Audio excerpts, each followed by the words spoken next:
Welcome to Monday, April 13th, 2026, and today is National Scrabble Day, which feels like one of the few games where knowing obscure words can actually feel like a competitive advantage, and slightly suspicious at the same time. Welcome to This Day in History from, wait, that's random. I'm your host, C.L. Burns.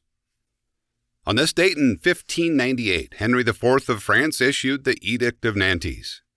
France had been divided by religious conflict for decades, and instead of trying to force one side to win completely, the edict took a different approach.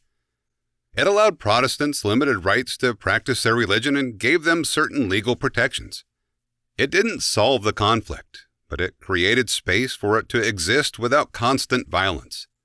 The interesting part is that even this kind of compromise had limits, and over time those limits became clear.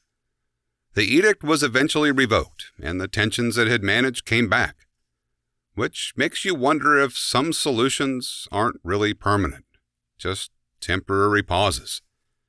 And sometimes instead of trying to manage differences, people try to preserve something entirely. Today in 1870, the Metropolitan Museum of Art was founded in New York City.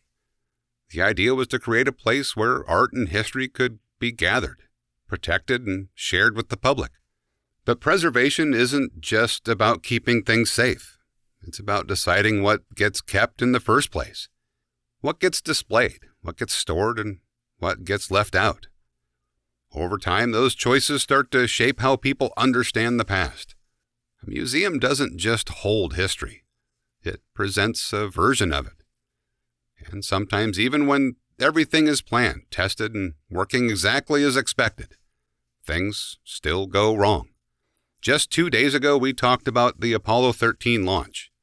And on this day in 1970, 2 days after the launch, the crew of Apollo 13 reported, "Houston, we've had a problem."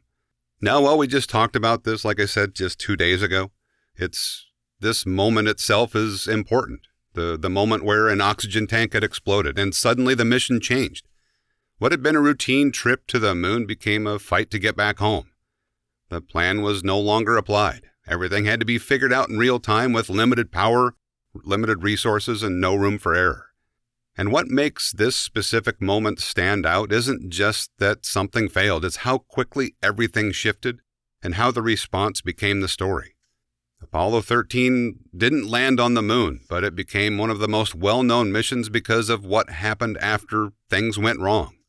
And while sometimes moments reshape systems or outcomes, others shape the way people think about those systems in the first place. Which brings us to someone's birthday. Thomas Jefferson, born on April 13, 1743, was deeply focused on ideas, rights, structure, and how government should function.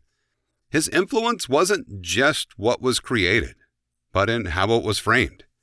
The idea that systems should reflect principles, not just operate efficiently, is something that still shows up today. If you step back and look at these moments, things start to connect. Some systems try to hold differences together. Some try to preserve what matters, and some are forced to adapt when everything breaks.